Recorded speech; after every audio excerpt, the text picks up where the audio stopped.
আসসালামু আলাইকুম।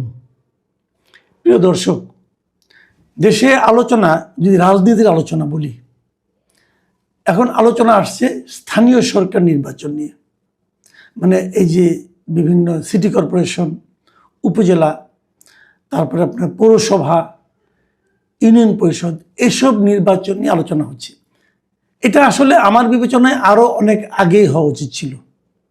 এবং আমি তো মনে করি এমপি সংসদ নির্বাচনের আগেই স্থানীয় সরকার নির্বাচন হওয়া উচিত ছিল।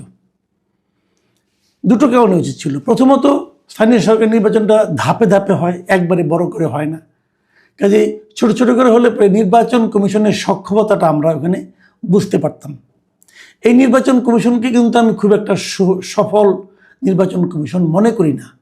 কারণ ওনারা গণভোট নিয়ে যা করেছেন সেটাকে ন্যাক্কারজনক ঘটনা বলে আমার ধারণা। যাই হোক, সে আলোচনা অন্যদিন করা যাবে, আগেও বহুবার করেছি। বাট স্থানীয় সরকারটি নিয়ে কথা বলি।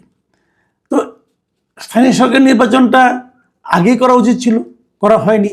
কারণ স্থানীয় সরকার নির্বাচনের সঙ্গে নাগরিকদের নানা ধরনের প্রয়োজনীয় কর্মকাণ্ড জড়িত থাকে। ধরেন একজন নাগরিক সত্ত্বায়িত সার্টিফিকেট, নাগরিকত্ব সার্টিফিকেট, একটা চরিত্রের সার্টিফিকেট, একটা আপনার ওই সম্পত্তির যখন ভাগাভাগি হয় তখন সেটার একটা আপনার ওয়ারিশান সার্টিফিকেট, এ ধরনের অনেকগুলো সার্টিফিকেট কিন্তু এই কাউন্সিলর এবং কমিশনাররা দিয়ে থাকেন।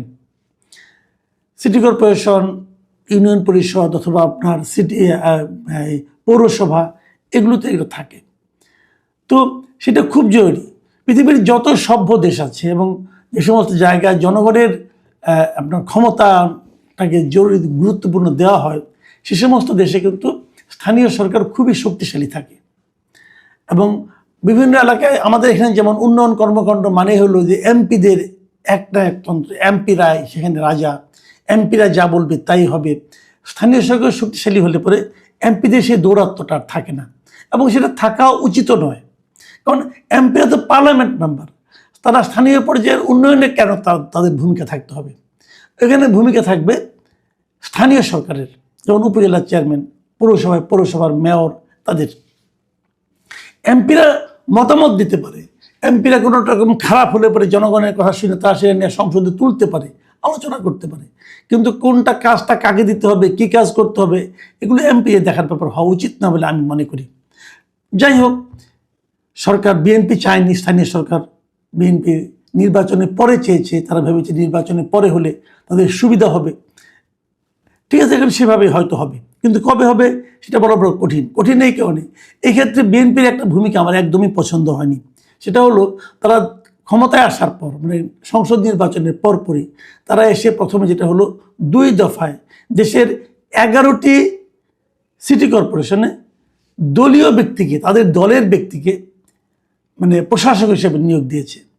সাধারণত সিটি কর্পোরেশনে মেয়র না থাকলে পরে ওখানে একজন প্রশাসক হিসেবে নিয়োগ করা হয়, এবং এই প্রশাসক সাধারণত কোনো একজন আমলা মানে আপনার এডিশনাল সেক্রেটারি টাইপের এই লেভেলে কোনো একজন লোক থাকেন। কিন্তু সেগুলো সেরকমই ছিল, তাদের সরিয়ে সব জায়গায় দলীয় লোককে প্রশাসক হিসাবে নিয়োগ করেছে বিএনপি। আমি মনে করি এই কাজটা তারা ঠিক করেনি।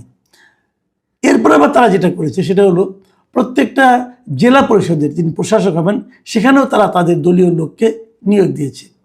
হয়তো তারা ভেবেছে যে এভাবে স্থানীয় সরকারে তাদের লোক থাকলে পরে যখন নির্বাচনটা হবে তখন এই লোকগুলোর রেজাল্ট ভালো হবে। কিন্তু আমার বিবেচনা, আমার মনে হয় কেন যেন এটা বরং বুমেরাং হয়ে যেতে পারে।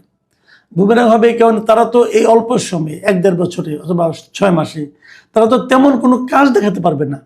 যদি কাজ দেখাতে না পারে তাহলে তাদের ভর্তি বর্গ আরও কমবে।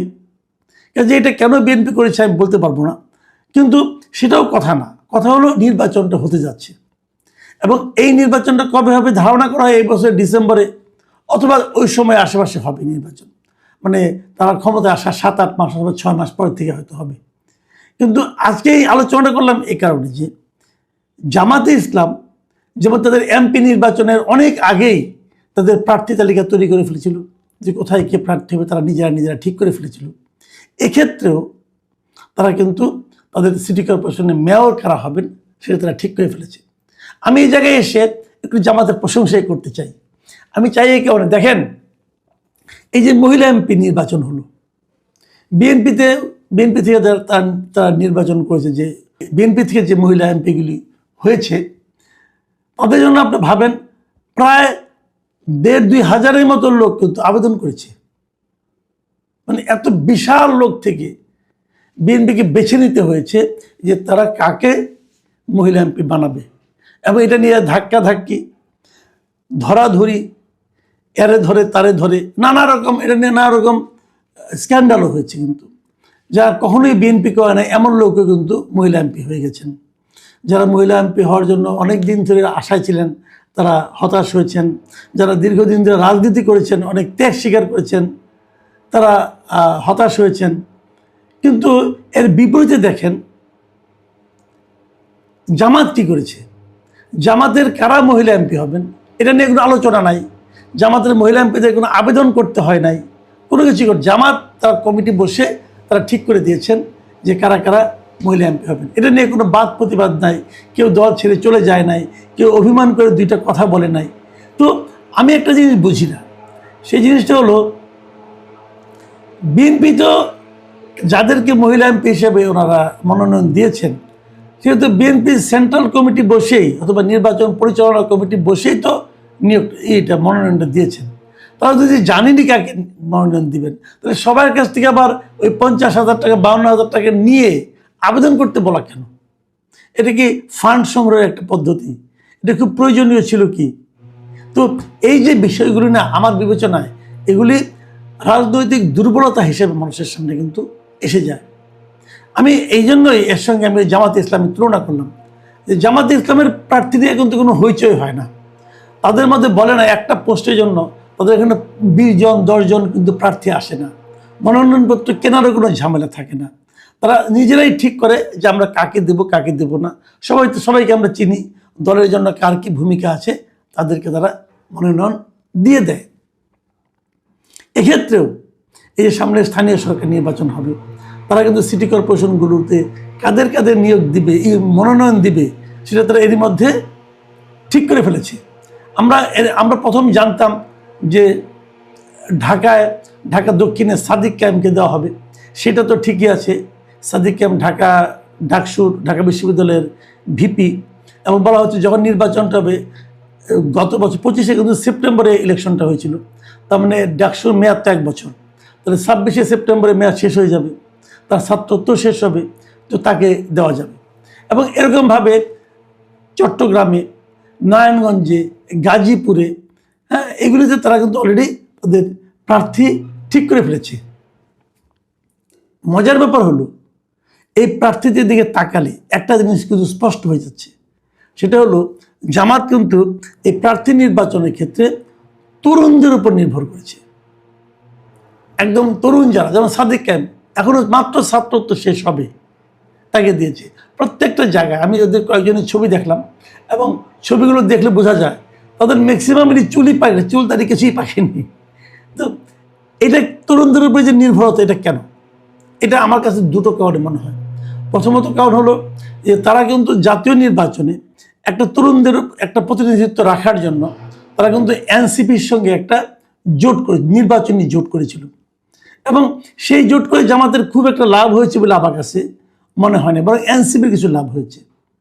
তো তারা যদি নিজেরাই এখন তরুণদেরকে রাজনীতির দিকে উদ্দীপ্ত করতে পারে, দেখাতে পারে যে তারা তরুণ নেতৃত্বকে সামনে আনতে চায়, আমার ধারণা এটা তরুণ ভোটারদের মধ্যে একটা ইতিবাচক প্রভাব ফেলতে পারে বলে তারা হিসেব করছে।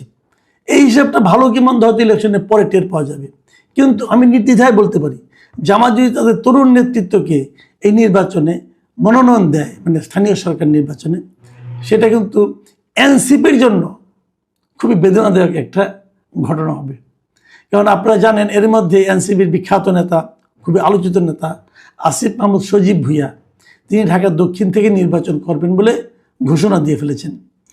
যদি সেখানে সাদিক ক্যাম্পও নির্বাচন করে তাহলে উনি যে ঘোষণাটা দিয়েছিলেন যে তরুণ ভোটারদের কথা মাথায় রেখে, সেটা কিন্তু ভাগ হয়ে যাবে, এবং সেই ভাগ হলে জামাতকে ছাড়া নির্বাচন করে এনসিপি আদৌ কোনো আসন পাবে কিনা এটা নিয়ে আমার ব্যাপক সন্দেহ আছে। এবং আমার তো মনে হয় যে এই নির্বাচনটা আসলে এনসিপির এককভাবে কি পরিমাণ শক্তি আছে তার একটা বড় পরীক্ষা হয়ে যাবে।